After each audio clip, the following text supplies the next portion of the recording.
My next guest does not need much of an introduction, but I'll give him one here quickly. He is the man behind American Top Team. It is Dan Lambert joining me here on the program. Dan, how are you? I'm good. Getting over a cold, so excuse the voice. No worries. I'll just pretend that you're going with a raspy angle or something like that as a character. We'll just stick it at that. But today is Wednesday. What does a typical day sort of look like for you? Being the man behind American Top Team. I have another job, some other businesses that I oversee as well that I'm slowly getting out of right now.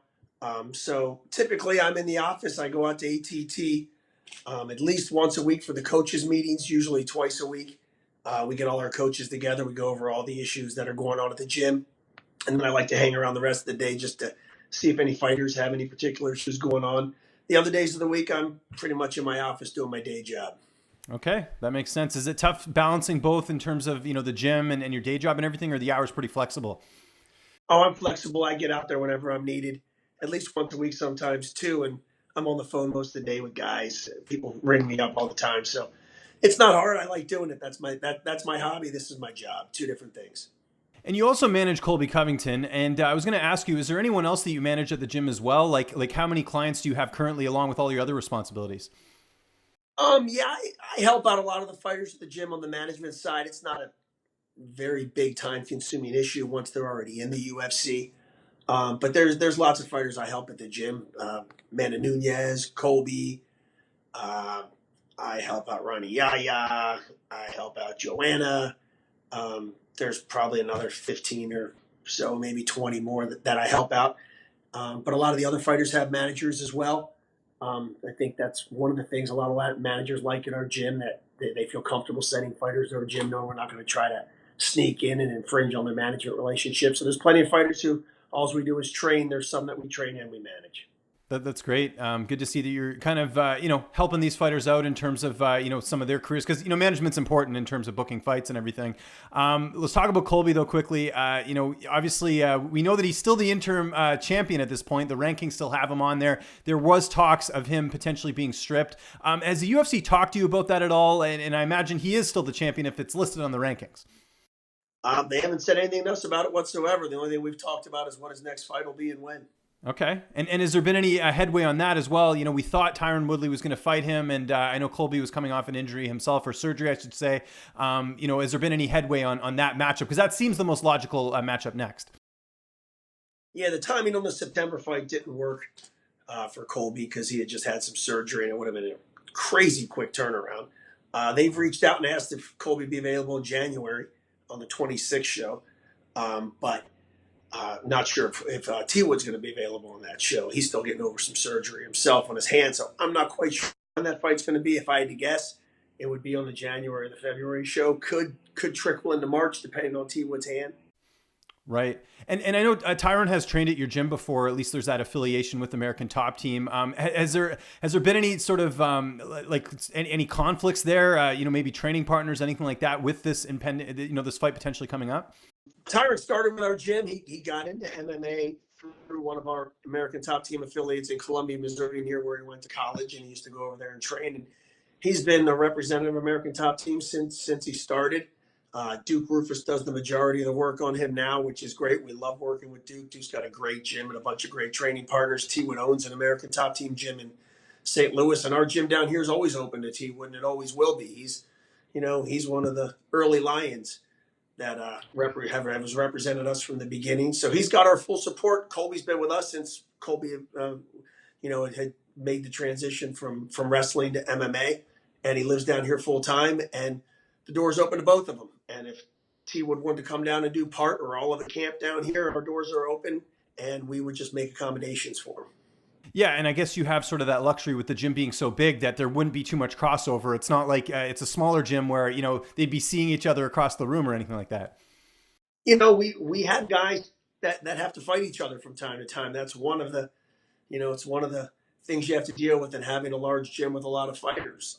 We've got two guys fighting for $1 million on December 31st in the PFL finals at the lightweight division. We had a couple of guys fight in the semifinals to get to that point. It's just part of what we do, and it's not. I guess it's a good thing because it means you're doing something right if you've got enough talent where guys are fighting each other in big fights or televised fights in this case.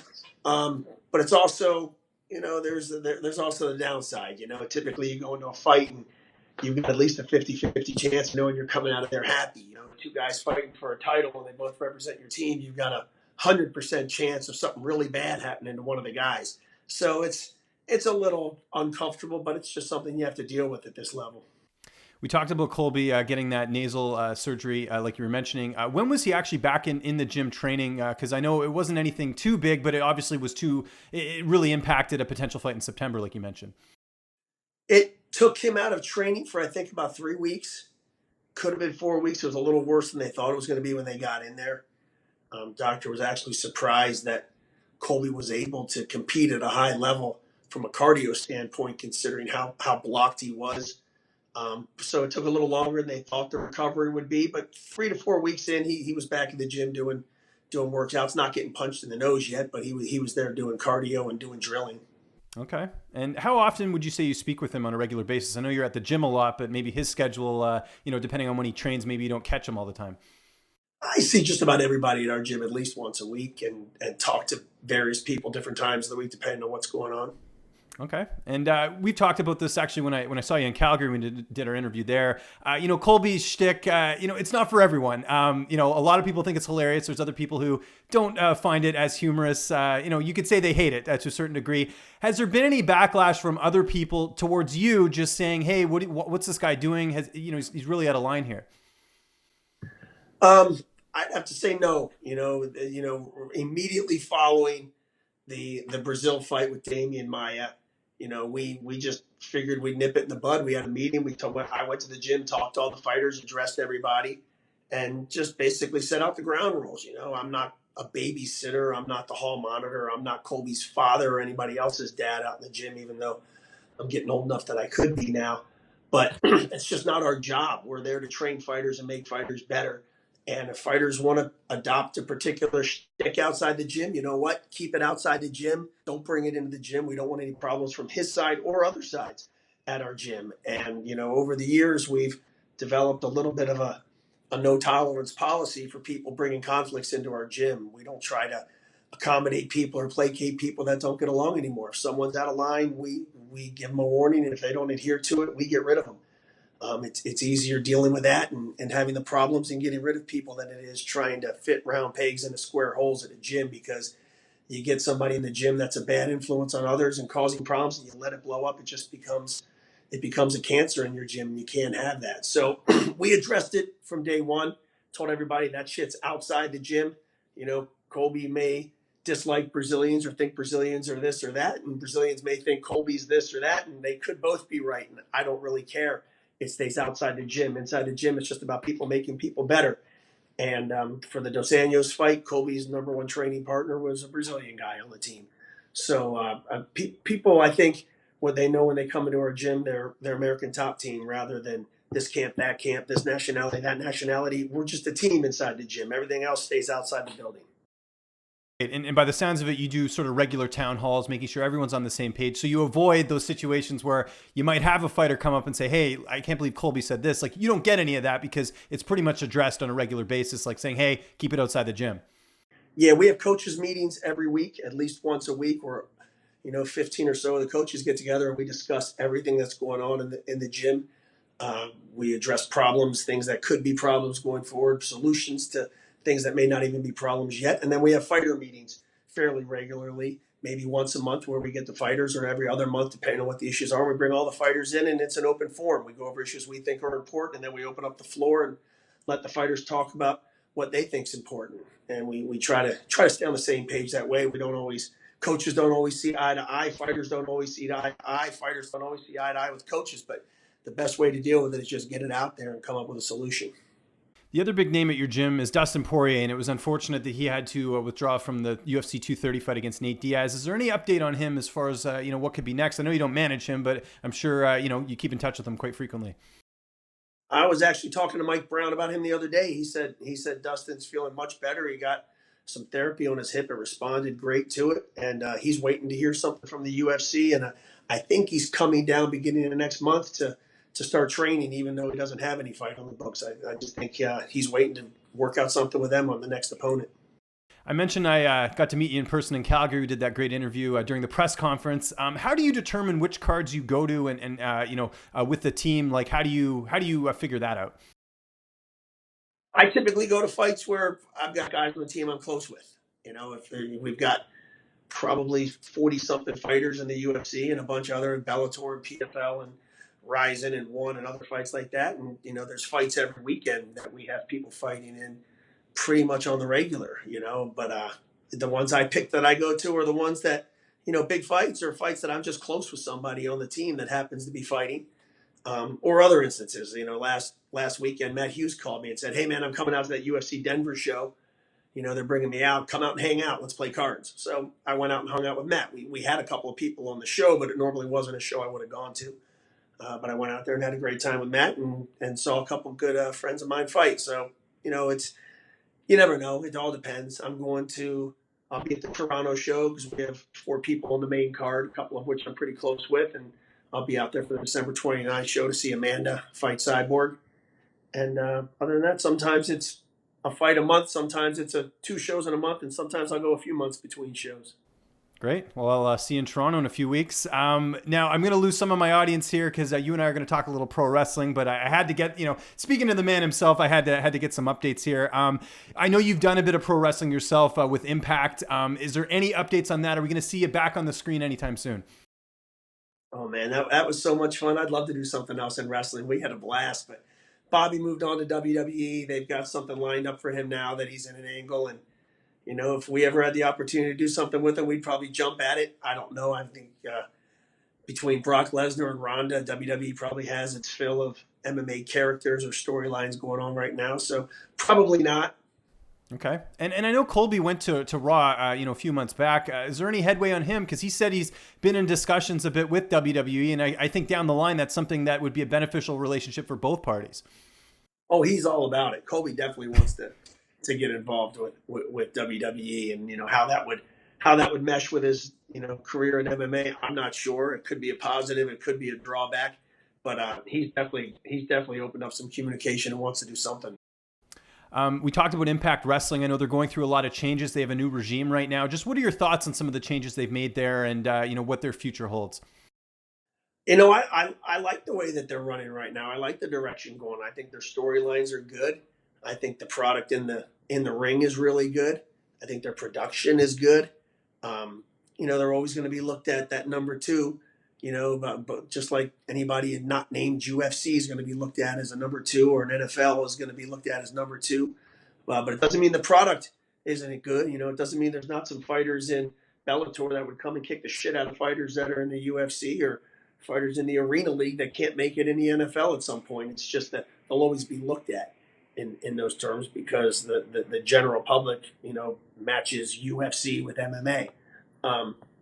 But I think they're in a good direction. Their ratings are okay that Impact's doing right now, and I still watch it. I'm a fan. Yeah, how often do you watch wrestling? Do you catch SmackDown, Raw, and everything else in between? Because I know you're really busy, so you must have to PVR it, I would think. Oh, I'm never too busy to watch wrestling. No, I've got my DVR. I've got certain characters that I fast forward through, and I've got certain storylines that I'll stop on and watch all the time. But I watch it every week. Okay. What's your favorite thing about pro wrestling right now? Like, is there a particular character, anything that you're really digging right now in the pro wrestling world? Actually, I'm not my happiest when it comes to the current direction at WWE over there. There's storylines over there are not great in my opinion right now, but there's certain guys. I mean, if AJ Styles is wrestling, I'm going to watch him regardless of what storyline he's in. If Daniel Bryan's in a match, I'm watching it regardless of what he's doing right now. It's more character based for me than it is, or stylistic wise based for me and particular guys that I watch more than storylines, because right now they're kind of lacking. Okay. What are your thoughts on Becky Lynch? And there's actually an MMA tie in there because, of course, she's dating Luke Sanders, who's a bantamweight fighter in the UFC. She really got over. I know she was supposed to fight Ronda Rousey. That has been scrapped at this point. But it seems like she's really become popular with the fans and everyone else. What are your thoughts on her as a wrestler? Yeah, it's unfortunate she got busted up. I think she's great. I think she's gotten really good on the mic. I think her in-ring performance is solid. I like the move she used. I like her finisher, and I'm a fan. Okay, that's good. I'm going to let you go here on this last question. Aside from Colby Covington, who else do you think an American top team would really make an impact in the pro wrestling world? Is there anyone that, you're kind of noticing the personality and the skill set would translate quite well over there? You lots of people have certain characteristics that would make them good in wrestling or not good in wrestling. And they don't always get the opportunity to let them come out in MMA just because the sport's so different, and how much airtime you're given. I mean, a guy gets, a 30-second shot at the mic after winning a fight, and that's pretty much it. So I think there's a lot of people in our camp and in MMA that would do very well in wrestling. They just don't necessarily have the opportunity to let their charisma come through in a UFC setting or in a setting in one of the other shows.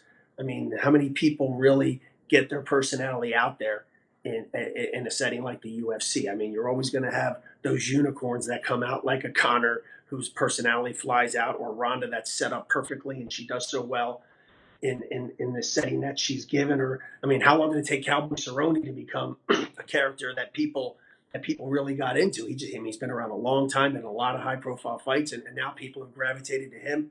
I mean, Khabib was like 150-0 before people even cared about who he was, or started to see some of the personality that he had. I think there's a lot of people that could do well in professional wrestling that are in MMA right now. They just don't necessarily have the opportunity to let people see that side of their character. And Dan, I want to thank you for the opportunity today. It was great catching up with you again. Just if you have anyone you want to thank, any sponsors, anything about the gym that you want to plug, by all means, the floor is yours, sir. No, nobody I want to thank other than our fighters and staff at our gym that put in a lot of work and a lot of effort to make our gym and what it is today.